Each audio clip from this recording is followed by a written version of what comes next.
Manos, the Hands of Fate. Every so often, a movie is so poorly made that it circles back into legend. Released in 1966, Manos, the Hands of Fate was crafted by a fertilizer salesman named Harold P. Warren, who bet he could make a horror film on a shoestring budget. He won the bet and accidentally created one of the most infamous disasters in cinema history. The story follows a vacationing family that stumbles upon a strange lodge run by a cult worshipping a demonic master named Manos. From the very first frame, the problems are impossible to miss.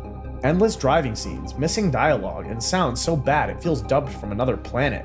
The camera reportedly only held 32 seconds of film at a time, forcing scenes to be shot in awkward bursts. And then there's Torgo, the cult's twitching caretaker played by John Reynolds, whose bizarre performance became both unsettling and unintentionally hilarious. Behind the scenes, most of the cast were local amateurs, some of whom didn't even know what the final movie was about until its disastrous premiere at El Paso. Over time, Manos transformed from failure to cult fascination. Restorations, live commentaries, and even a 2015 video game kept it alive. And what began as an act of misplaced ambition became a monument to what happens when passion outruns skill. A film so awful, it accidentally became immortal. One Missed Call. By 2008, Hollywood's fascination with Japanese horror remakes was fading fast, and One Missed Call arrived just as audiences had grown tired of haunted phones and cursed videotapes. Adapted from Takashi Miike's 2003 hit, the film reimagines the same terrifying concept. People receive voicemails from their future selves, each recording the moment of their death. It's a chilling idea, but the execution failed to live up to its potential. The story follows Beth, Shannon Salsaman, a college student who becomes entangled in the curse after several of her friends die mysteriously. The calls are always the same, a strange ringtone, a voice message, and then death at the exact time predicted.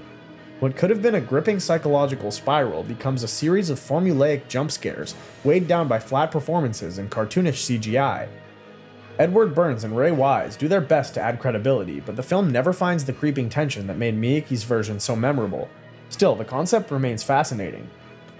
The film marked one of the last gasps of the early 2000s J-horror remake trend, grossing just under 27 million worldwide, but finding a second life on cable and streaming, where its unintentional campiness earned a small cult following. Even today, that ringtone is instantly recognizable to horror fans who lived through the remake era. Cabin Fever. 16 years after Eli Roth's breakout horror hit, Cabin Fever returned with a remake that baffled almost everyone. Instead of reinventing the gruesome flesh-eating chaos of the original, this 2016 version practically duplicated it line for line, right down to the dialogue and camera angles. A group of recent college graduates heads to a remote cabin for a weekend getaway, only to discover that the local water supply carries a flesh-devouring virus. Once the infection starts spreading, fear turns friends into enemies, and paranoia hits harder than the disease itself. It's a story that should have oozed with tension, but what unfolded felt oddly sterile. Director Travis Zaruni didn't rewrite Eli Roth's script. He shot it again, almost exactly as it was, hoping that a fresh cast and sharper visuals would modernize the experience. Critics didn't agree. Cabin Fever scored a 0% on Rotten Tomatoes, one of the few films to achieve that infamous rating. Viewers called it a copy without a pulse, saying it felt more like a class project than a horror reboot. The irony? Roth himself gave the project his blessing, even appearing at early screenings to promote it. But fans noticed quickly, without his crude humor, unpredictable tone, or unhinged performances, the new Cabin Fever didn't spread panic. It just showed how lifeless a remake can feel when you drain out the fever. The Disappointments Room. Few horror films waste a premise as haunting as The Disappointments Room. Set around the eerie discovery of a hidden room in a massive countryside mansion, the movie had every setup for suspense, grief, isolation, and a history soaked in guilt.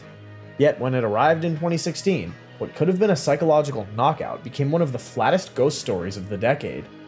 The story centers on Dana, played by Kate Beckinsale, who moves with her husband and young son into an old country house for a fresh start after a personal tragedy.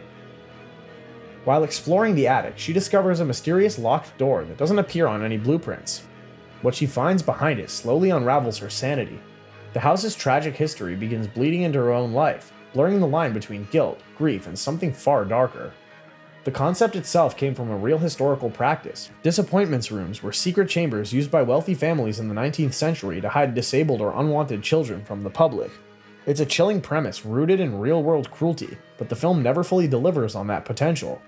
Despite being directed by DJ Caruso and written by Prison Break creator Wentworth Miller, The film languished in post-production for years and was quietly released with minimal marketing. Critics noted its lack of tension and incoherent tone, calling it a haunted house story without a haunting. Even Beckinsale's committed performance couldn't save it. The Disappointments Room became one of those rare horror films that's less scary than its own title. Homecoming. Every few years, a thriller tries to revive that fatal attraction energy, the ex who won't let go, the love that curdles into obsession.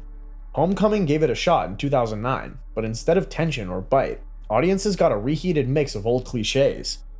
Shelby Mercer, played by Misha Barton, still pines for her ex-boyfriend Mike, who left town to start a new life.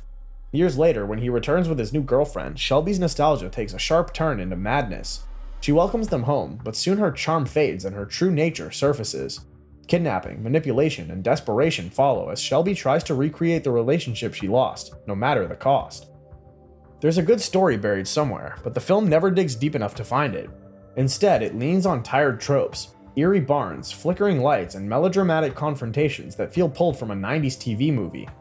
Misha Barton's performance adds a touch of camp, and some viewers found her over-the-top intensity entertaining, but even that couldn't save the film from critics' wrath. Director Morgan J. Freeman aimed for a slow-burn psychological thriller, yet the execution lacks the sharpness or emotional weight that made similar stories memorable. By the end, Homecoming feels less like a chilling revenge tale and more like déjà vu. Beneath the Darkness. Every small town has that one house everyone whispers about, and in Beneath the Darkness, released in 2011, that house belongs to Vaughn Ellie, a mortician with a secret. Played by Dennis Quaid, Ellie appears charming and respected, the kind of man who waves at neighbors and keeps his lawn immaculate, but behind closed doors, he's dancing with a corpse and hiding something much darker. The story kicks off when a group of curious teens breaks into Ellie's home, hoping to confirm the rumors about him. What they find shatters every bit of small-town normalcy. The mortician living with the preserved body of his dead wife. When they try to expose him, Ellie turns on them, using his authority and cunning to silence anyone who gets too close to the truth. Quaid's performance is arguably the best part of the movie. Critics were divided, but many agreed he was having the time of his life playing a polite psychopath. There's a moment where his calm smile slips for just a second, and it's genuinely unsettling. Proof that the film had potential beneath its uneven pacing. Despite its low budget, Beneath the Darkness tries to deliver old-school suburban horror, and although it's not a masterpiece, there's just something morbidly entertaining about watching Quaid lean all the way into madness, proving once again that even the quietest towns have graves that should never be disturbed. Alone in the Dark. Back in 2005, when video game movies were trying to prove they could stand beside big-budget blockbusters, Alone in the Dark arrived with all the wrong lessons. Marketed as a blend of horror, sci-fi, and detective mystery, it had recognizable stars, eerie source material, and a world filled with ancient evils. Yet somehow, it still managed to feel like 3 different movies stitched together in the dark. Christian Slater plays Edward Carnby, a paranormal investigator tracking artifacts tied to an extinct tribe called the Their experiments opened a rift between worlds, unleashing deadly shadow creatures that thrive in darkness. Partnering with archaeologist Aline Cedrak, played by Tara Reid, Carnby races to stop the invasion before it consumes humanity. The creatures themselves are fast, skeletal predators that use sound and stealth to run, but the low-budget visual effects never sell their menace. Instead, the film's frantic pacing and erratic editing make them seem like half-rendered ideas. Director Yui Boll fills every scene with gunfire, flickering lights, and heavy metal music, creating sensory overload rather than suspense. Still, there's a strange cult charm to Alone in the Dark. It's the kind of movie that's so committed to its absurdity, it almost circles back to being entertaining.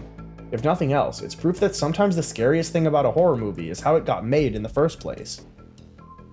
Jaws: The Revenge.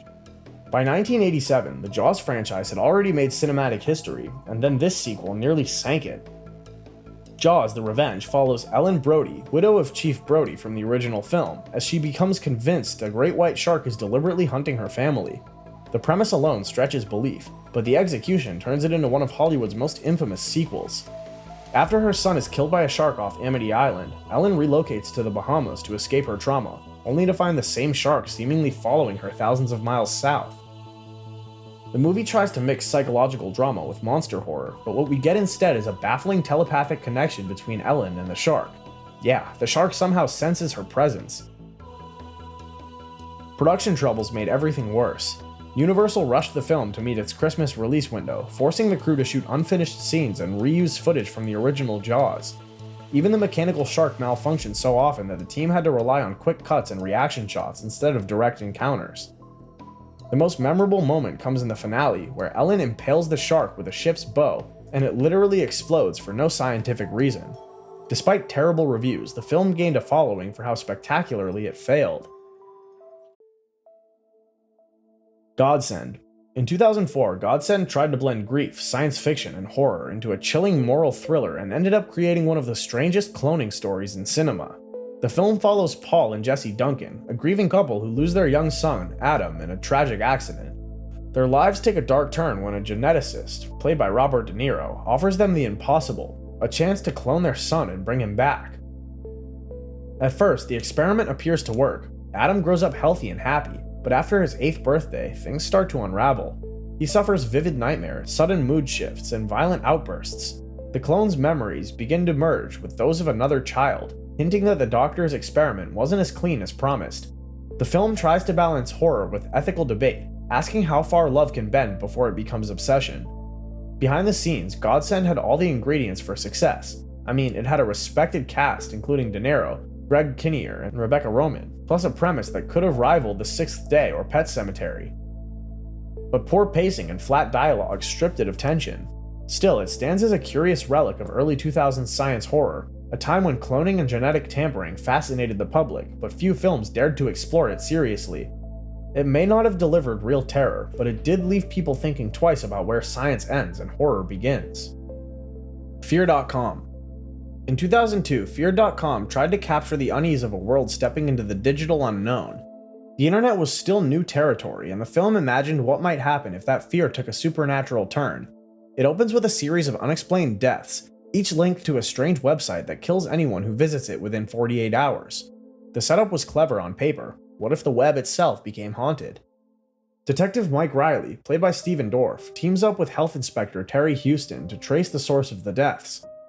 Their investigation leads to a chilling revelation. The site is powered by the spirit of a murdered woman seeking revenge through the online world. Instead of hacking or viruses, the evil here spreads through human curiosity. The moment you click, you're already doomed. The film's atmosphere leans heavy on early 2000s cyberpunk grime. Director William Malone drenched the sets in fluorescent light, old wires, and decaying technology, giving every frame a sickly green glow.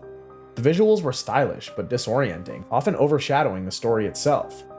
Though critics tore it apart, Fear.com gained minor cult status for how bizarrely it combines internet age anxiety with classic ghost horror. Ironically, its premise resurfaced in later films like Unfriended and Host. It might be clumsy, but in a strange way, Fear.com predicted the digital horror boom that would come years later. The Apparition. Released in 2012, The Apparition is one of those movies built on a chilling idea that never quite lives up to its potential. It begins with a college parapsychology experiment meant to test whether belief alone can summon a supernatural entity. Of course, the experiment goes wrong, unleashing a force that refuses to disappear once the test ends. Years later, a young couple, Kelly, Ashley Green, and Ben, Sebastian Stan, move into a modern suburban home, unaware that Ben was once part of that same failed experiment. Soon, lights flicker, doors move on their own, and strange distortions appear on their cameras. The haunting doesn't follow the usual old house with a dark past formula. Instead, it's portrayed as a scientific anomaly, as if something born from human thought itself, and all the entity simply wants is control. Despite its fascinating premise, the film collapsed under its own potential. Critics slammed it for flat performances, paper-thin characters, and tension that never builds. Many blamed studio interference and rushed production for cutting key scenes that could have tied the story together. Even its marketing confused audiences, promising terrifying visuals that never appeared on screen. While it failed at box office, The Apparition is still remembered for its idea. Simply that. House of the Dead. In 2003, House of the Dead hit theaters as one of the earliest attempts to turn a beloved video game into a full-length zombie film. Directed by Uwe Boll, it was loosely inspired by Sega's popular arcade shooter, a simple action-packed game about surviving waves of the undead. With a recognizable title and built-in fanbase, expectations were surprisingly high for what many hoped would become the next big horror action crossover. Director Uwe Boll attempted to mix video game footage with live-action scenes, cutting between the two during shootouts.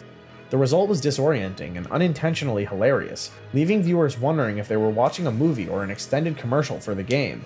The dialogue didn't help either, packed with cliches and awkward one-liners that turned what should have been suspenseful moments into unintentional comedy. Critics tore into House of the Dead for its lack of coherence and paper-thin plot. The zombies looked cheap, the action choreography fell flat, and the editing was so erratic that even fans of the original game couldn't follow the story.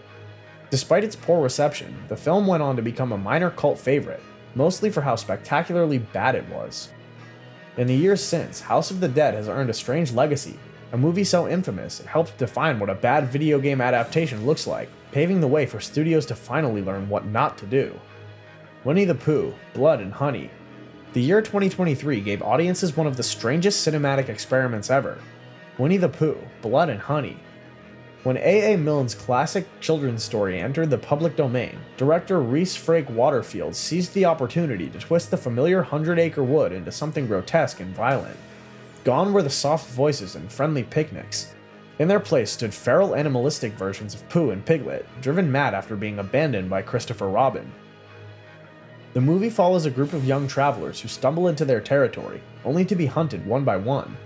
Pooh wields hammers and barbed wire, Piglet charges with brute force, and their home becomes a blood-soaked forest of traps and mutilation. The concept alone was enough to draw global attention as audiences rushed to see how far the filmmakers would push the parody. Critics, however, were not impressed. The film's low budget, poor lighting, and wooden acting stripped away much of its shock value, turning what could have been dark satire into unintentional comedy. Still, it went viral, making millions off its modest budget and sparking heated debates about creative freedom and the limits of public domain art. War of the Worlds. In 2025, audiences were promised a fresh modern take on H.G. Wells' alien invasion classic. With War of the Worlds starring Ice Cube and Eva Longoria, it looked like a surefire hit. A big-budget sci-fi spectacle where humanity would rise against impossible odds. What they got instead was a baffling low-effort production that felt more like a screensaver than a summer blockbuster. The film follows a government cybersecurity analyst who finds the world collapsing when an alien force hijacks communication networks across the globe. The setup had potential, but the execution fell flat almost immediately. The aliens barely appear, the tension never builds, and the constant product placement turns every scene into a walking advertisement. Even Ice Cube's charisma couldn't salvage the chunky dialogue or uneven CGI that made the destruction of Earth look like a mid-2000s video game cutscene. Critics called it a soulless copy of a copy, and audiences agreed, taking no time to give it one of the lowest ratings in franchise history. And in the end, War of the Worlds 2025 was remembered for proving that even a timeless concept can fall apart without heart, focus, or vision. The Haunting of Molly Hartley. When 2008 rolled around, The Haunting of Molly Hartley seemed poised to be the next big teen supernatural hit. With a rising young cast, a high school setting, and the promise of psychological chills, it had all the ingredients of a sleeper success. But just like the other sleepers on this list, audiences got a slow, uneven story that never quite figured out if it wanted to be a horror film or a teen drama with light occult flavoring. The plot follows Molly, a student trying to rebuild her life after surviving a brutal attack by her unstable mother. As she starts over at a new school, strange visions and weird coincidences begin to hint that something much darker is tied to her past. The mystery slowly unravels into a story about a satanic pact, destiny, and the terrifying cost of survival, but it never delivers the intensity its setup promised. Despite a strong performance from the main actor, the film struggled with pacing and tone. It leaned heavily on jump scares and moody lighting instead of real suspense, leaving audiences more confused than afraid. The ending twist, which should have tied everything together, raised more questions than it answered, and in the end, the movie ended up as one of those unforgettable horror experiments that had potential on paper but faded almost instantly after release. And that wraps up our breakdown of cinema's lowest rated horror films. I know, this was supposed to be a list of flops, but if you're curious enough to test your limits, Manos: The Hands of Fate is worth a watch, just to see how wrong everything can go on screen. And if you want something that at least tries to be scary, One Missed Call has its moments, even if they're unintentional. If you enjoyed this video, give it a like, drop your favorite so bad it's good horror movie in the comments, and make sure to subscribe so you don't miss the next breakdown.